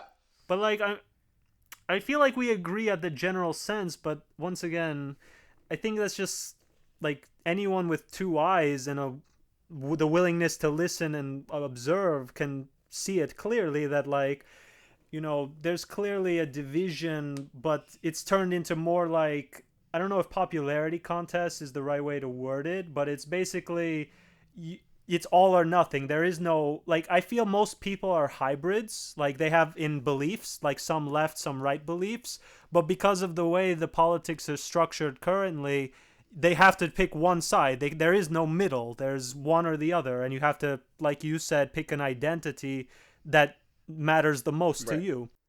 And the identities stack upon each other, and people, which for is example, the New Deal Democrats basically decided in the South that their economic values were not as important as their segregation values, and they voted for George Wallace in, what was that, 68? So who was a segregationist. So, that was, that was an example kind of maybe going slightly contrary to what you were suggesting of like people just actively changing, what they believe, due to fit to a more broader narrative that a more broader identity that was more salient. What does salient mean? You've used that word a lot. Like salient is, I would say, more like potent or more important. So yeah, I mean, like, for example, I don't know, climate change is more salient to me because I'm younger and I'm going to have, assuming I live into the future, I'm going to, be affected by it more than someone who's 90 years old. I think one thing I kind of have a slight issue with is in this entire conversation, and it might be just the fault of the topics we were talking about, but you seem to be focusing as the country as a whole, but, there are states, there are counties, you keep bringing up Wyoming. I don't know, is it like rural, you'd say, in Wyoming? Very rural. It's very rural. So the problems someone in Wyoming is having will be different than someone in New York, and different than someone in Florida, and different in Texas. Like, so it's very difficult to, you're not putting blame, but you're analyzing this on a grand scale, but there are like little things that, like, because people are selfish naturally. Like the guy in Wyoming isn't thinking, oh, I care so much about the Senate in California. It's like, he's just thinking, it's like, dude, I'm farming. I have a farming business. It's like, we need some laws to make me like eat, like that I can have some money to pay for my rent, So it's like the people themselves, like, it's not that they don't care at all, but they don't lose sleep at night thinking, oh, this president, that president. At least not the rational thinking people.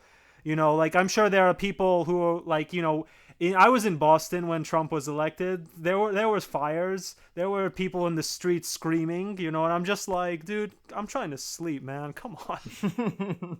Yeah, I mean, I do think that's kind of the nature of the times, though. I mean, I don't want to necessarily play up that or play down that specific sentiment, because I totally agree with you. Like, there are some people who are just not going to be as concerned about certain issues, but I keep coming back to the fact that national politics has been changed in the past 40 years or so, and it's been growing in its importance.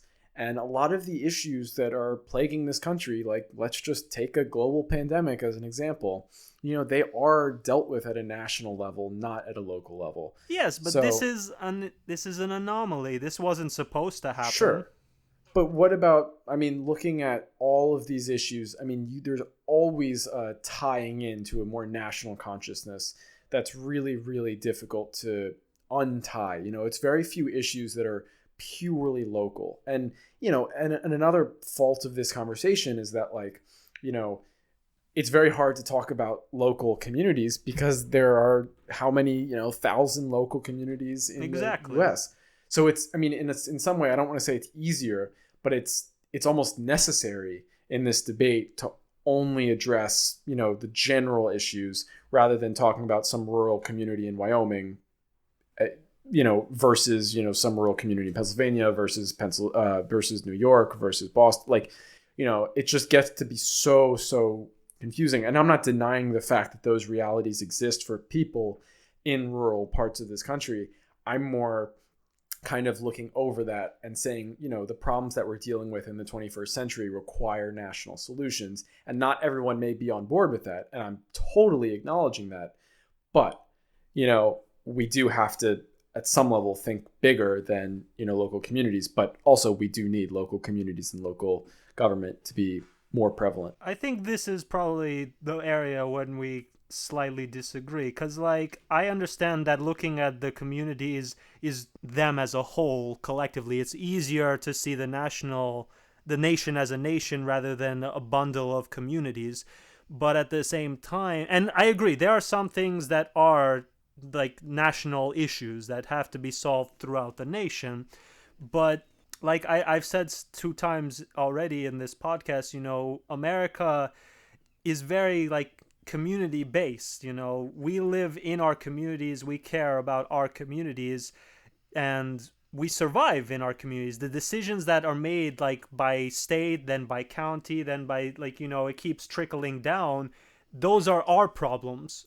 And while there are national problems, most national Right. problems don't affect you, the person. They affect maybe the society, but not you. So you probably won't care, you know? Right. I mean, I think that's to a certain extent, though. I mean, I personally will care, but that's also because I'm probably personally way too, you know, engaged in, like, you know, keeping up tabs with everything. But I'm sure, like, there is always a national issue or national identity that some people care about, even if they have a small community. But I just want to be clear, like, I really don't want to like put down communities. I think that's actually one of the best ways to solve polarization and political conflict, is actually to focus more on local politics than national politics. And part of the problem is that is that we have, you know, leaders like Trump that kind But of galvanize this that's huge not 100% his polarizing, you know, fault. response from people. And, you know, like him or dislike, but like him or dislike him, everything he stands for is like this big bombastic policy for the country as a whole. He doesn't deal with, I mean, that's just not what the conversation is about. I'm all for making the conversation more local, but I do think it is harder for politicians and for people like us to talk locally, especially about these big issues of like the system and, you know, social and political and economic realities. No. I was not disparaging your argument about the nation. I'm just saying there are just like those missing elements that like we're not in this conversation. We weren't really taking into consideration the notion of the communities. We were focusing very much on the nation as a whole, which is good. You know, it is a conversation and it should happen, but like it's not the whole story. You know what I'm saying? It's like, Agree 100%. And that is an important conversation to have, but definitely not the conversation that we were having today. But I agree 100%. yeah. With that being said, gentlemen, dude, thank you for this. Thank you for coming on. Absolutely loved the conversation. I think Alex loved it also. Yeah, we definitely would love to have you back so we can talk about. I want to read this one book called Why Nations Fail. I forget the name of the author, but I want to read that and we can have another conversation again from a slightly similar lens, maybe talk about some more solutions and see what we can learn. I think we had some learning experiences today, all of us. That book Yeah. better not be about America. I think, like, in general, the whole purpose is to try to learn always. You know, we didn't give any perfect solutions. We gave kind of little high level, you know, just kind of on the surface stuff. But I can say you need to finish us off on this. The first thing to do in order to get to a better place is to Stay positive. boom. We'll see you later, people. Have a good night.